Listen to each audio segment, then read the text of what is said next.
Dr.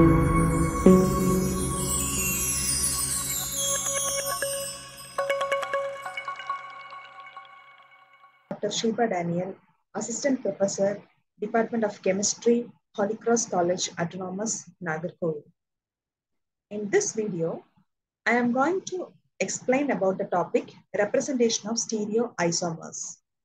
Stereoisomers are represented in 4 ways. First one is the Fisher projection representation. Second one is the perspective representation. Third one is the Sawhorse representation. And fourth one is the Newman representation.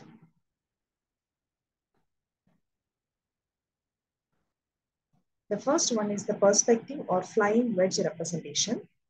So for this representation, this is an example for the perspective representation. In this representation, the carbon, the CH3 group and the CHO group are in one plane or are in the plane of the paper.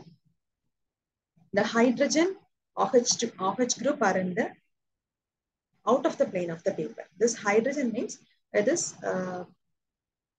near to the observer and OH is farther to the observer. That is, hydrogen is in front of the observer and OH is farther to the observer.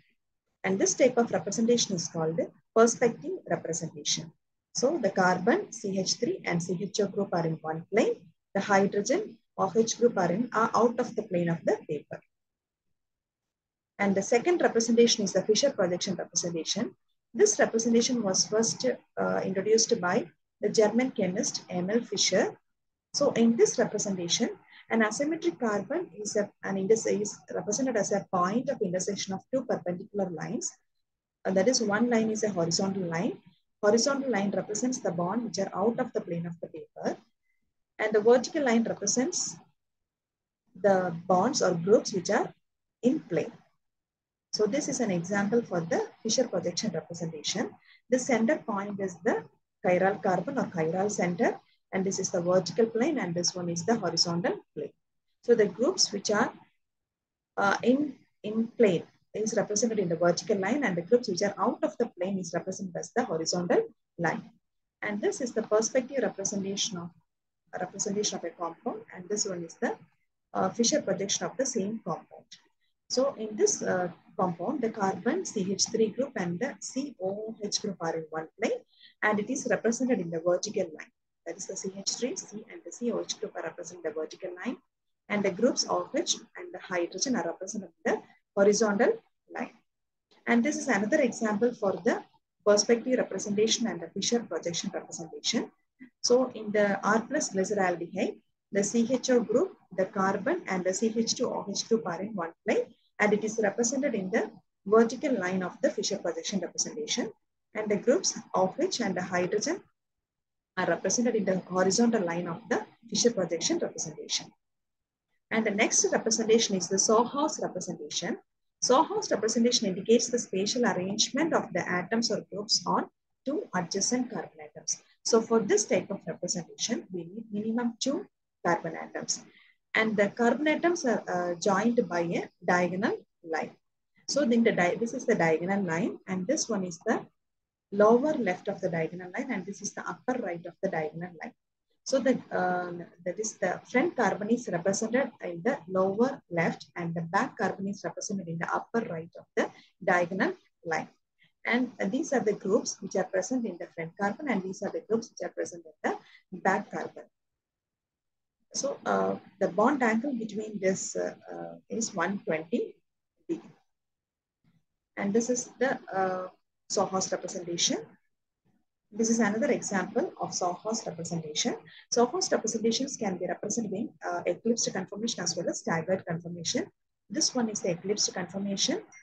In this eclipsed conformation, that is, the groups present on each carbon atoms are near to each other and the dihedral angle is 0 degree.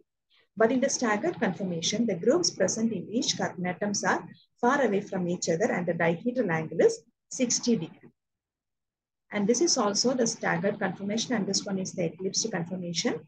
We can easily convert the staggered conformation into eclipsed conformation by simple rotation. For example, this is the staggered conformation, and this one is the eclipsed conformation. We can easily convert this staggered into eclipsed conformation by simply rotating the back carbon, by simply rotating this back carbon to 180 degree. So if we rotate this to 180 degree, that is the staggered form is now converted into the eclipsed conformation. And the last representation is the Newman representation. So the Newman representation is the another tool that are used to visualize the 3D structure on a 2D paper. Actually, the perspective representation is the 3D visualization, and the Fisher projection as well as Sawhorse representation and Newman representation are the 2D representation.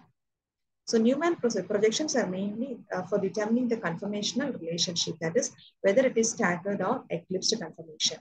So here in this Newman representation also, the dot represents the front carbon and the circle represents the back carbon. And the groups which are present in the front carbon are represented as by the solid line, and the groups which are present in the back carbon is represented by the dotted line. And this type of representation is called Newman representation. Newman representations can be represented in two forms, that is the staggered conformation and the eclipsed conformation. So this is an example for the staggered conformation of ethane, and this is for the eclipsed conformation of ethane. So in the staggered conformation, the carbon atom, that is the groups present in each carbon atoms are separated by 60 degree. And in the eclipsed conformation, the groups are very close to each other and the dihedral angle is 0 degree. So we can easily convert the staggered conformation into eclipsed conformation by simply rotating one of the carbon atom to 180 degree. So by simply rotating the any one carbon atom by 180 degree gives the eclipsed conformation. So these are the types of representations. That is, first one is the perspective representation, second one is the Fisher projection representation, third one is Sawhorse representation, and the fourth one is the Newman representation. Hope you understood the representation of stereoisomers. Thank you. Happy learning.